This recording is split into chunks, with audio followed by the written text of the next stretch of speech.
Do you feel like growing roses in a cold climate is impossible? You may be surprised how far you can push your hardiness zones with just a few simple steps and materials. In today's video, I'm going to show you how I winterize my roses, and I have never lost one from the cold.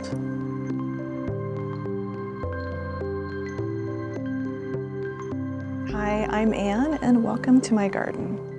So I've been gardening in Zone 4 for most of my life. We often potentially can get freezing temperatures of -30 or -40. So I've had to kind of take in consideration the range of plants that I can grow within that hardiness zone. And this does include roses. So I am somebody who loves roses. I'm a romantic at heart, and I wish I could grow all kinds, but I know that I do have some limitations. Now, if you're like me and you've tried doing research and finding the best way to protect your roses in the winter, can be kind of confusing and daunting and a lot of mixed information. Well, I'm going to simplify that for you today. It really isn't that complicated. And I have never lost a rose with this method. Additionally, protects your roses from animals in the winter, such as rabbits, which love to chew down anything that is not protected that they like in my garden. So my first tip for you before I show you the technique that I use to protect my plants is to think about what kind of plants you're buying in the first place. You want to actually check with the company that you're ordering from what their policies are and what kind of plants they sell.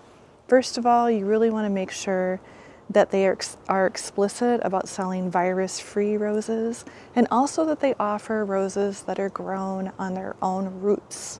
Now, if you aren't familiar with the difference between own root roses and grafted roses, essentially a grafted rose has a different rootstock rose that the plant that you see that you want to buy in the catalog is actually grafted onto. So when you live in a cold climate like me and your plant freezes over the winter, or it goes through a cycle of freezing and thawing, this can really affect if your plant will survive the winter or not. In fact, sometimes those roses will die on the top, but the roots may survive. So what's happening is that if the top dies but the root is still alive and you see growth in the spring, you may be seeing a plant that is not the rose that you intended to buy, but rather just the rootstock coming back. If you buy own root roses, there's a better chance that if your rose does die all the way back down to the ground level, it will grow the same plant back from the roots that you wanted to order in the first place. I'll provide a link below with the companies that I have had the best luck with for ordering roses, and also the basic technique for winterizing your roses. So I'm going to demonstrate how to winterize your roses on this one that I have right now on my arbor. This is a climbing rose from David Austin, Lady of Shalott. This one is technically hardy to zone 5, so a little one zone warmer than where I am, but I've never had trouble with it. It always comes back. Every year that I've had it, this is its 3rd year. As you can see, it's gotten quite large. It made it all the way up to the top of my trellis this year. So you don't have to be afraid of trimming back your climbing roses just like you would the other roses, because it will grow back. And to be honest, if you just left all of these canes exposed, they're most likely going to die anyway. So if you trim it back and protect the plant that you have more likelihood that you will have it survive the winter. So you're just going to need a few basic things to get your rose ready for the winter. You're going to need a set of pruners so that you can trim the rose back. This is too much growth and too much to handle to wrap up to secure it for the winter, so we're going to have to reduce the size of it. You're going to need some burlap, which I like because it helps protect the rose in the winter from winter winds and that freezing and thawing cycle, which can be just as dangerous as below freezing temperatures. You're going to need a pair of scissors and twine so that you can tie up your rose and keep it in a closer bundle, which again will help secure it from those drying winter winds that can be really damaging.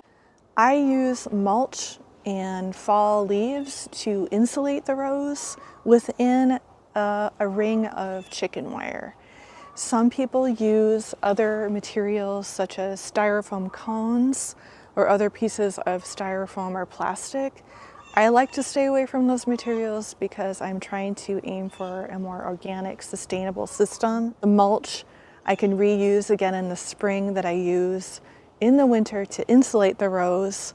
And the burlap also allows some airflow because it's a natural fiber and it has some holes in the fabric, as opposed to styrofoam or using plastic, which creates this barrier that can actually trap air and heat in.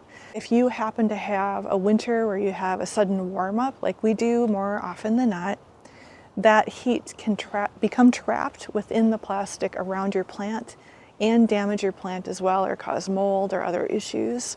So I would stay away from using plastic wherever you can in the garden and just use more natural materials. One other side note, I don't use any sort of other fertilizers or amendments in the rows over the winter. I don't want to promote any growth of any kind, even though it probably won't where I am because it's so cold, but I would just leave all of those things for next spring or when your rose starts growing more actively again.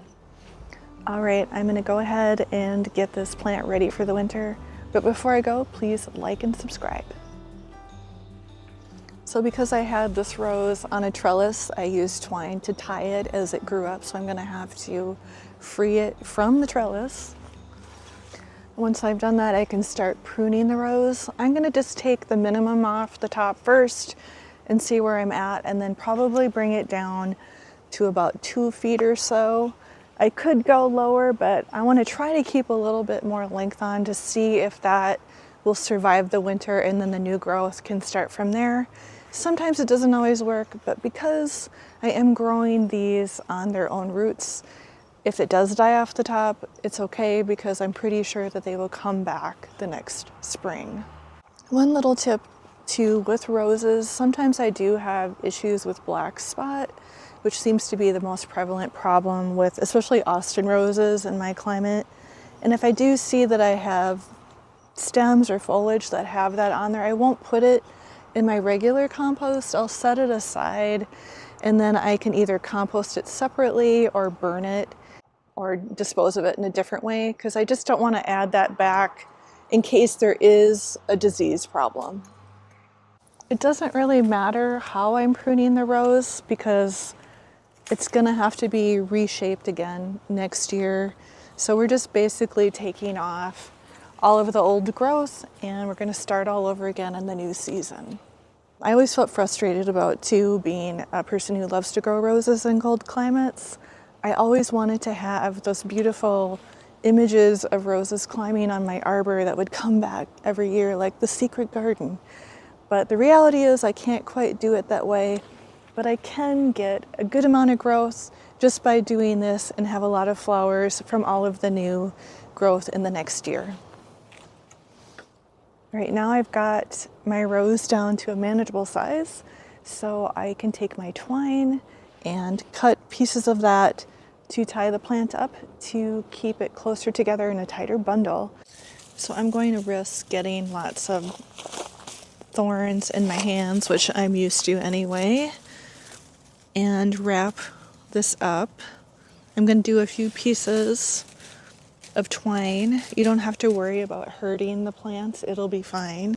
Roses are very tough shrubs, which is one reason I like some of the more modern hybrids like the Austin roses, because they do have that hardiness and shrubiness to them, which is a little different than some of the hybrid teas, which have never worked all that well for me unless they were hybridized with other more hardy roses like rugosas. So one of the next steps you want to do after you get it trimmed and tied up is to put your mulch in. I have some wood mulch. As I said before, you can use leaves. And the next step is to put the burlap on. You can buy a roll of burlap, and I usually like to go around the plant at least once, if not twice, to make sure it's got enough coverage for the winter. A word of caution, it will probably get a little tangled up on the rose because of the thorns, but just try to gently get it all the way around. Once you do that, then you can take some twine and cut and tie that up as well and secure the plant from there. Just a note, I already have some chicken wire at the base of this plant because I do have rabbits, as I said before, and I actually have to keep some chicken wire on there all year long. Otherwise they will eat the roses down to the base. So I have some already in place, but I will be putting another layer of chicken wire around the outside once I get the burlap on. So it's just very basic. You just tie your twine around the plant. You can go around it a few times, get it nice and secure, and then you're ready to go. So one last tip about doing this method, I am in mid-November. I could wait till it's a little bit colder. You want to make sure that you have consistently freezing temperatures at night and that the days are not too warm. You don't want to promote any mold or any sort of growth from happening in this environment after you wrap it up. So you want to make sure your plant is going dormant for the winter and it's ready to go to sleep. I hope this video was helpful for you on how to winterize your roses so you can push the limits of your hardiness zone. And just remember to check out that link below about different recommendations for winterizing your roses in different places where you can buy roses. Thanks for watching, and I'll see you next time.